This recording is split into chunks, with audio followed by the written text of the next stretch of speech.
I've always been the kind of person who will watch any new horror movie that hits theaters. No matter how bad it looks, I'll still be there on opening weekend, popcorn in hand, pretending I'm not disappointed again.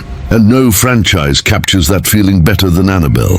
The movies aren't exactly terrifying, and they never seem to get everything right, but I still find myself drawn to them every single time. Maybe it's because, unlike most horror stories, this one is rooted in something that supposedly happened.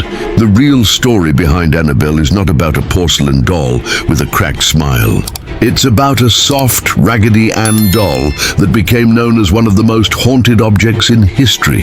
And while Hollywood may have exaggerated the fear, the truth behind this doll is far stranger and far more disturbing than anything you've seen on screen. Most people don't realize that the real Annabelle doll looks nothing like the movie version. She wasn't made of porcelain or dressed in a Victorian gown.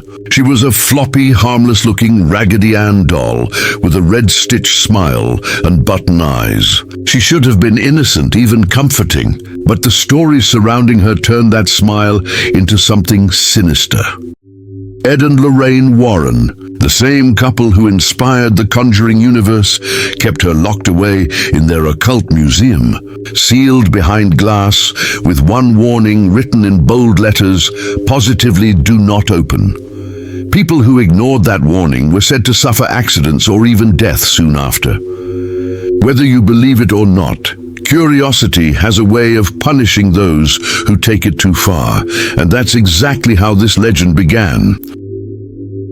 It all began in 1970.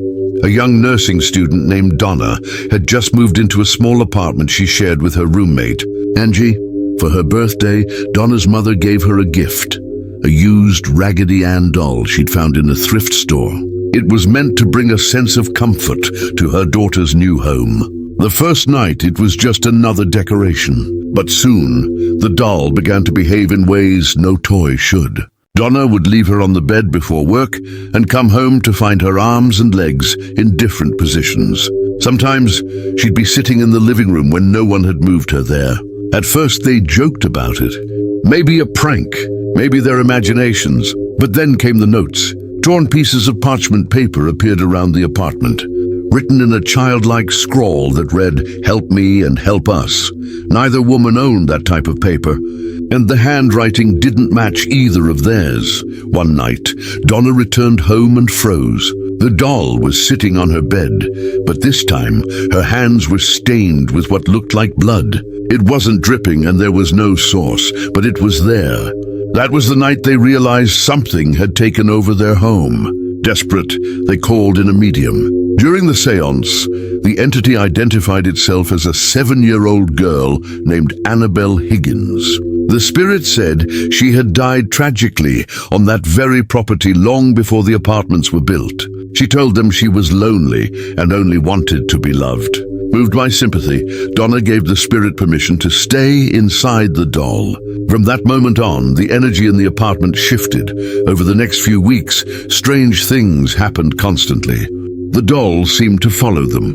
It would appear in different rooms, even when the doors were locked. Knocking sounds came from empty corners. Their cat refused to enter Donna's room. One night, their friend Lou, who often stayed over, woke up paralyzed in his bed, unable to move or scream.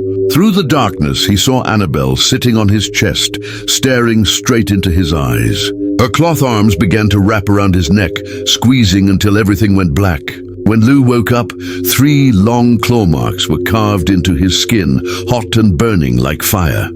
Days later, Lou and Angie heard noises coming from Donna's room. They rushed in and saw Annabelle lying motionless in the corner. Lou approached, but as he did, a searing pain slashed across his chest. Again, deep marks that healed within days. That was enough. Donna contacted Ed and Lorraine Warren, the renowned paranormal investigators. After examining the apartment, the Warrens concluded that there was never a child's spirit at all. What they were dealing with was a demonic entity pretending to be a little girl to manipulate them, a tactic demons often use to gain trust and eventually possess the living. The Warrens performed a series of blessings, removed the doll, and took her to their home for safekeeping. But the evil didn't stop. On the drive, their car's brakes failed several times, nearly sending them off the road. Ed splashed holy water on the doll, and only then did the car behave normally. When they arrived, a priest visited to bless the doll and arrogantly declared, "You're just a rag doll, Annabelle. You can't hurt anyone." Hours later, his car crashed into an intersection, leaving him seriously injured. The Warrens decided to seal the doll inside a specially built glass case, lined with holy water and blessed by clergy. But the spirit inside seemed restless. Visitors reported feeling dizzy, sick, or even touched when standing too close. One young couple mocked the story and tapped on the glass. On their way home, they crashed their motorcycle. The man died instantly. His girlfriend survived and later admitted they were laughing about Annabelle when it happened. After that, the Warrens put up a permanent sign, "Do not touch, do not challenge." Even years after the Warrens' deaths, the museum remains closed to the public, but Annabelle's legend continues. There are rumors that during transport in 2019, she escaped her case, causing chaos online. The museum had to issue a statement confirming she never left. Still, to this day, people claim that those who visit the case experience nightmares, scratches, or a constant feeling of being watched. Whether that's superstition or something truly supernatural, no one knows. But one thing is certain, the doll hasn't moved in decades, yet her story refuses to die.